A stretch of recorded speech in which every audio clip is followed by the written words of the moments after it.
घटना को हम लोग देखे, आपतन कोण परावर्तन कोण को देख लिए। आज की क्लास में मुख्य रूप से देखना है क्या, समतल दर्पण पर लंबवत पड़ने वाली किरण का परावर्तन। तो समतल दर्पण पर लंबवत पड़ने वाली किरण की परावर्तन को हम लोग आलेख के माध्यम से पहले देखते हैं, चित्र बना करके। देखिए होता क्या है, जैसे कि एक हम समतल दर्पण बना लें।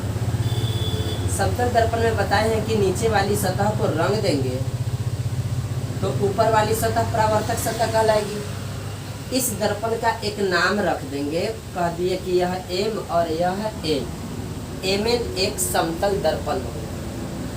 और इस दर्पण की ऊपर वाली सतह जब परावर्तक सतह है तो इस सतह पर जब कोई प्रकाश की किरण लंबवत आएगी, लंबवत बोले तो एकदम 90 डिग्री के एंगल बनाते हैं। जब यह प्रकाश की किरण लंबवत इस दर्पण पर आएगी तो क्या होगी, कौन सी घटना होगी, लंबवत आने वाली किरणों से किस प्रकार की घटनाएं होती है, इसी बात को हम लोग देखेंगे। यह किरण हो गई आने वाली किरण, लंबवत आने वाली किरण। समतल दर्पण पर लंबवत आने वाली किरण PO। MN एक समतल दर्पण है, PO दर्पण पर लंबवत आने वाली एक आपतित किरण। घटना क्या होगी कि जब प्रकाश की किरण समतल दर्पण पर लंबवत आती है तो इस स्थिति में आपतित किरण और परावर्तित किरण दोनों का मार्ग एक ही हो जाता है। मतलब जिस पथ से यह आपतित किरण आई है, परावर्तन के बाद यह इसी पथ से फिर यहाँ से ऊपर की ओर चली जाएगी। इसके जाने की दिशा को हम लोग ऐसे देखें तो क्या देखें, लंबवत जब प्रकाश की किरण आएगी तो जिस पथ पर आएगी उसी पथ पर वह वापस चली जाएगी। इस स्थिति में आपतित किरण और परावर्तित किरण दोनों का मार्ग एक ही हो। जिस दिशा से आए उसी दिशा में, जिस पथ पर आए उसी पथ पर किरण लौट भी गई। तो यहाँ से निष्कर्ष क्या निकलता है कि इस स्थिति में आपतन कोण का मान 0 डिग्री होता है।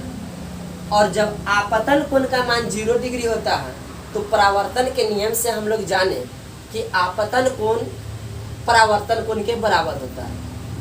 आपतन कोण यदि कोण आई बराबर 0 डिग्री होता है तो हम लोग कहेंगे कि कोण R बराबर भी 0 डिग्री होगा। कहाँ से परावर्तन के नियम से। परावर्तन के नियम से हम लोग जानते हैं कोण I बराबर कोण R होता है। तो आपतन कोण यदि 0 डिग्री होगा तो परावर्तन कोण भी 0 डिग्री हो जाएगा। जो निष्कर्ष निकला उस निष्कर्ष को हम लोग लिखेंगे। क्या लिखेंगे, समतल दर्पण पर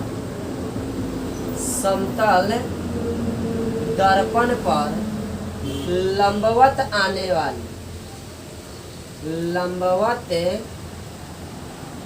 आने वाली किरणों का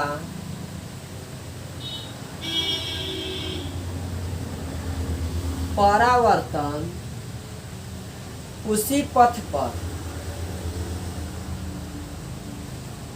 उसी दिशा में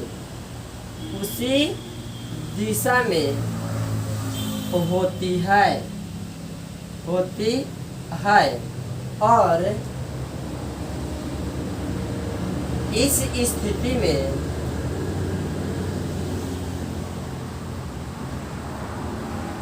आपतन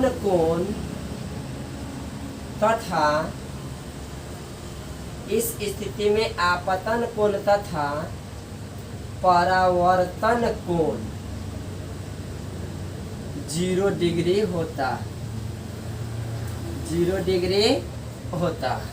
तो यह हम लोग क्या देखे, जब समतल दर्पण पर कोई प्रकाश की किरण लंबवत आएगी तो उसका परावर्तन कैसे होगा। क्या देख लिए, उसी पथ पर उसी दिशा में उसका परावर्तन होगा और आपतन कोण तथा परावर्तन कोण दोनों का मान 0 डिग्री। अब आगे के बिंदु में हम लोग देखते हैं, बिंदु में क्या देखना है कि प्रतिबिंब क्या होती है। प्रतिबिंब को देखना है। प्रतिबिंब के बारे में अब हम लोग को जानना है कि प्रतिबिंब क्या होती है। तो देखिए हम लोग कभी भी अपना चेहरा आईना के सामने खड़ा करके देखते हैं। हम लोग क्या करते हैं, आईना के सामने खड़े होकर के अपना चेहरा देखते हैं आईना में। तो अपना चेहरा जो आईना में देखते हैं, जो आईना में दिखता है हमारा चेहरा, वही हमारा क्या कहलाता है, प्रतिबिंब। तो प्रतिबिंब क्या होती है, ऐसे साधारण भाषा में आप लोग समझ गए। यानी कि दर्पण के माध्यम से हम जिस वस्तुओं को देख पाते हैं, दर्पण के द्वारा जिस वस्तु को देख पाते हैं, वह उस वस्तु का प्रतिबिंब होता है। ठीक है। परिभाषा के तौर पे कैसे समझेंगे, किताब की भाषा में प्रतिबिंब को कैसे समझेंगे। देखिए कहा गया प्रतिबिंब को अंग्रेजी में इमेज कहा गया। प्रतिबिंब को अंग्रेजी में इमेज कहा गया। किसी बिंदु स्रोत से आती हुई प्रकाश की किरण दर्पण से परावर्तन के बाद जिस बिंदु पर मिलती है या जिस बिंदु से आती हुई प्रतीत होती है, उसे उस बिंदु स्रोत का प्रतिबिंब कहा जाता है। ये किताब की भाषा में हम लोग देखें प्रतिबिंब को, फिर से इसे समझेंगे। जो बातें यहाँ पर लिखी गई, जो बातें बताई गई किताब की भाषा में, इस बात को अपनी भाषा में कैसे समझेंगे, कैसे याद करेंगे, उस चीज को देखिए। यदि चित्र के माध्यम से देख लेते हैं ना, समझ जाते हैं, तो याद करना आसान हो जाता है। हम आपके सामने एक दर्पण लेते हैं, यह एक दर्पण हो गया, समतल दर्पण ले लिए, कहीं एक बिंदु स्रोत बना दिए, यहाँ से प्रकाश, अनेकों प्रकाश की किरणें निकल रही हैं। एक प्रकाश की किरणें इससे निकल करके ऐसे तिरछे दर्पण पर आती है, और एक किरण प्रकाश की यहाँ से निकलकर ऐसे सीधे इस दर्पण पर आती है। तो यह दोनों कौन सी किरण हो गई, आपतित किरण। एक किरण तिरछे आई और एक किरण सीधे लंबवत आई। अभी तुरंत आपको बताएं कि लंबवत आने वाली किरणों का परावर्तन उसी पथ पर और उसी दिशा में हो जाती है, तो यह यहाँ से परावर्तित भी हो गई। जिस रास्ता से आई उसी रास्ता से जा रही है, तो आने वाली किरणों का पथ भी वही है और जाने वाली किरणों का पथ भी वही। यह तिरछा आई तो यह तिरछे ही चली जाएगी। यहाँ से ध्यान देंगे, यह आपतित किरण, यह परावर्तित किरण, यहाँ भी आपतित किरण और यहाँ यहीं पे परावर्तित किरण। यहाँ पर परिभाषा में बताया गया प्रतिबिंब का, किसी बिंदु स्रोत से आती हुई प्रकाश की किरण, यह बिंदु स्रोत है, यहाँ से प्रकाश की किरण निकल करके चली, एक सीधे आई और एक तिरछे आई। दोनों किरण कहाँ पे आई, दर्पण पे। दर्पण से परावर्तित भी हो गई, दोनों किरणें परावर्तित हो गई। एक तिरछे आई तो तिरछे चली गई, एक लंबवत आई तो यह लंबवत ही जा रही। इस स्थिति में दर्पण से परावर्तन के बाद जो परावर्तित किरण होती है, जो लौटने वाली किरण होती है, तो वह लौटने वाली किरण दोनों आपस में एक बिंदु पर कहीं मिल जाती है। तो जहां पर दोनों परावर्तित किरणें मिलती है, जिस बिंदु पर मिलती है, वह बिंदु ही कहलाता है प्रतिबिंब। प्रतिबिंब का निर्माण कहाँ होगा, तो क्या कहेंगे, दर्पण से परावर्तन के बाद परावर्तित किरणें जिस बिंदु पर मिलती है, उस बिंदु को प्रतिबिंब कहा जाता है। लेकिन यहाँ पर दो बातें हो जाती हैं। दर्पण से परावर्तन के बाद जो किरणें जाती है, लौटती है, परावर्तित होती है, वह दोनों परावर्तित किरण एक जगह पर मिलता है, हम लोग देखते हैं, उसे मिलते हुए देखते हैं। तो जब दोनों परावर्तित किरण किसी एक बिंदु पर मिलती है, रियल में मिलती है, तो उस प्रकार के प्रतिबिंब को कहा जाता है रियल इमेज, बोले तो वास्तविक प्रतिबिंब। और कभी कभी क्या होती है, दोनों परावर्तित किरणें अलग अलग दिशा में जा रही है, दर्पण से लौटने के बाद अलग अलग दिशा में जा रही है, वह दोनों एक बिंदु पर नहीं मिल पाएंगे। तो उस स्थिति में क्या होता है, कल्पना किया जाता है कि हो सकता है यह कहीं बहुत दूर किसी बिंदु से, एक बिंदु से निकल करके यह दोनों किरण आई और आगे चल करके दोनों अलग अलग दिशाओं में चली गई। वही घटना अभी हम लोग यहाँ देख रहे हैं। यह बिंदु स्रोत है जहाँ से प्रकाश की किरण निकली।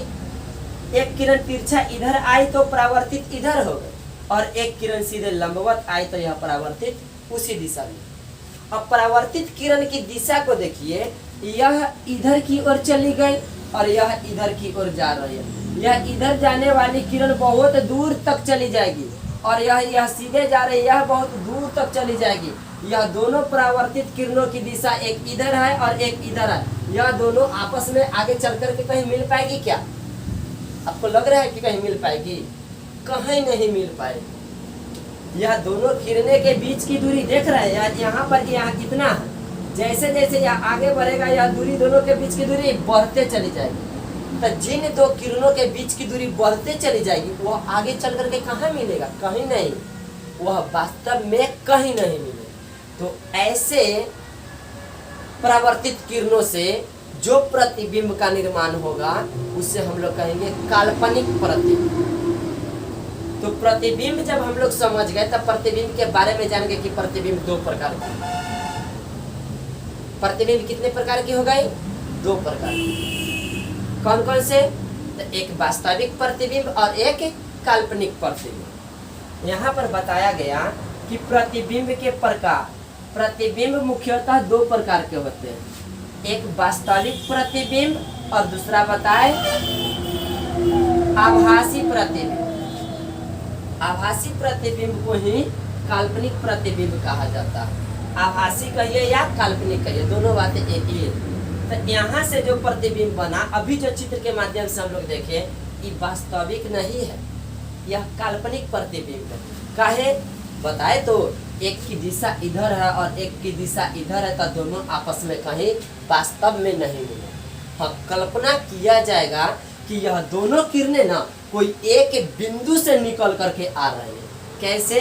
देखिए, यह किरण जब इधर जा रही है तो इधर के तल में कहीं कोई व्यक्ति है। यहाँ पर आप यदि हो, यहाँ आपकी दृष्टि है, तो आप अपने दृष्टि से इस किरण को क्या समझे कि यह यहाँ से निकल करके जो जा रही है, यह कहीं और पीछे से निकल कर सीधे जा रही होगी। तो इसकी कल्पना और पीछे की ओर यदि हम लोग करते हैं तो ऐसे करके पीछे लाते हैं तो यह इधर की तरफ आता है। सेम यह किरण जो इधर जा रही है, यदि आपकी दृष्टि यहाँ हो तो यहाँ से देखने के बाद आपको पता चलेगा कि यह किरण कहीं बहुत दूर से निकल करके इधर से आ रही है। तो इसका जो और पीछे का स्थान होगा, इसे हम लोग क्या करेंगे, बहुत दूर चल करके देखते हैं इस तरह से, तो पता चल रहा है कि यहाँ पर एक ऐसा बिंदु होगा जिस बिंदु से यह किरण भी निकल करके ऐसे चली रही है और यह किरण भी यहाँ से निकल करके ऐसे जा रही है। तो यहाँ क्या हुआ, यहाँ फील किया गया, महसूस किया गया, कल्पना किया गया कि दर्पण, यह जो समतल दर्पण था, इस दर्पण के पीछे कोई एक निश्चित बिंदु रही होगी जिस बिंदु से यह दोनों परावर्तित किरणें निकली है और यह इस दिशा में चली गई, यह इस दिशा में चली गई। तो यह वास्तव में नहीं है, यह कल्पना किया गया है। तो यहाँ पर इस बिंदु पर जो प्रतिबिंब का निर्माण होगा, इसी को हम लोग कहेंगे काल्पनिक प्रतिबिंब। समझ में आया? तो यहाँ पर अभी हम लोग देखें प्रतिबिंब के टाइप में, प्रतिबिंब के प्रकार में कि प्रतिबिंब कितने प्रकार के होते हैं? दो प्रकार के, एक वास्तविक प्रतिबिंब और एक आभासी यानी कि काल्पनिक प्रतिबिंब। वास्तविक प्रतिबिंब को अंग्रेजी में बोले रियल इमेज और काल्पनिक प्रतिबिंब को कहेंगे वर्चुअल इमेज। अभी हम लोग यह वास्तविक नहीं काल्पनिक प्रतिबिंब का एक इमेज देखे हैं, वास्तविक प्रतिबिंब के भी इमेज देखेंगे और खूब बढ़िया से हम लोग समझेंगे। दोनों प्रतिबिंब को अब भाषा में भी देखते हैं कि वास्तविक प्रतिबिंब किसे कहेंगे और काल्पनिक का जो अंतर बताया गया, यह क्या है, इसकी परिभाषा से। परिभाषा में देखिए, वास्तविक प्रतिबिंब के लिए क्या बताया गया है, किसी बिंदु स्रोत से आती प्रकाश की किरण दर्पण से परावर्तन के बाद वास्तव में जिस बिंदु पर मिलती है उसे उस बिंदु स्रोत का वास्तविक प्रतिबिंब कहा जाता है।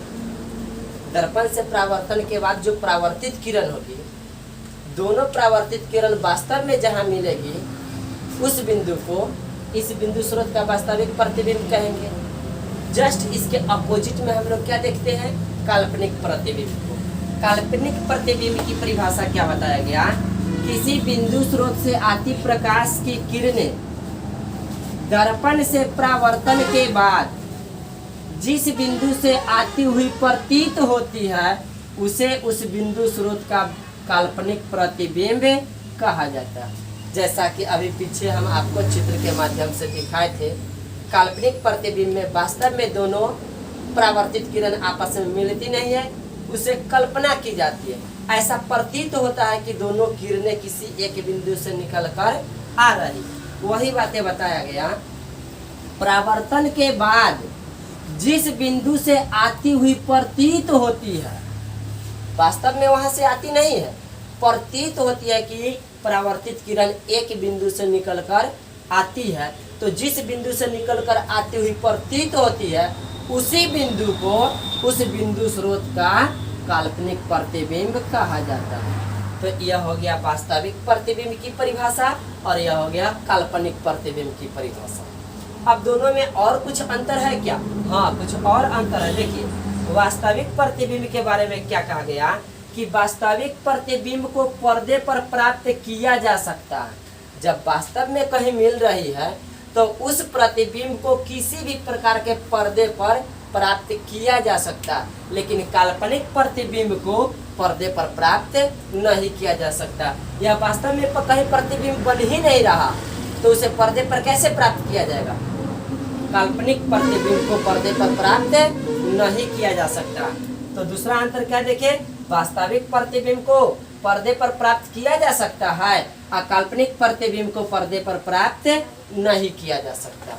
अब तीसरा अंतर देखिए, वास्तविक प्रतिबिंब वस्तु की अपेक्षा उल्टा होता है। यदि वस्तु दर्पण से ऊपर रखा हुआ हो तो उसका वास्तविक प्रतिबिंब जब बनेगा तो वह प्रतिबिंब दर्पण के नीचे बनेगा। लेकिन काल्पनिक प्रतिबिंब के बारे में क्या कहा गया?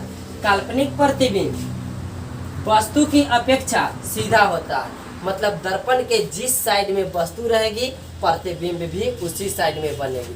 काल्पनिक प्रतिबिंब सीधा होता है, वास्तविक प्रतिबिंब उल्टा होता है। काल्पनिक प्रतिबिंब सीधा होता है, वास्तविक प्रतिबिंब उल्टा होता है। वास्तविक प्रतिबिंब को पर्दे पर प्राप्त किया जा सकता है, काल्पनिक प्रतिबिंब को पर्दे पर प्राप्त नहीं किया जा सकता। वास्तविक प्रतिबिंब दोनों परावर्तित किरण को वास्तव में मिलने से बनती है, जबकि काल्पनिक प्रतिबिंब दोनों परावर्तित किरण को वास्तव में नहीं मिलता है, उसे किसी एक बिंदु से निकलता हुआ आता हुआ प्रतीत होता है, तो उस प्रकार के प्रतिबिंब को काल्पनिक प्रतिबिंब कहा जाता है। क्लियर है? वास्तविक प्रतिबिंब और काल्पनिक प्रतिबिंब में कभी अंतर लिखने के लिए आएगा तो हम लोग अंतर भी लिख सकते हैं, या नहीं तो वास्तविक और काल्पनिक की परिभाषा लिखने के लिए आएगा तो हम लोग वास्तविक प्रतिबिंब और काल्पनिक प्रतिबिंब की परिभाषा भी लिख सकते हैं। इसको नोट करिए, फिर अगले बिंदु को देखते हैं।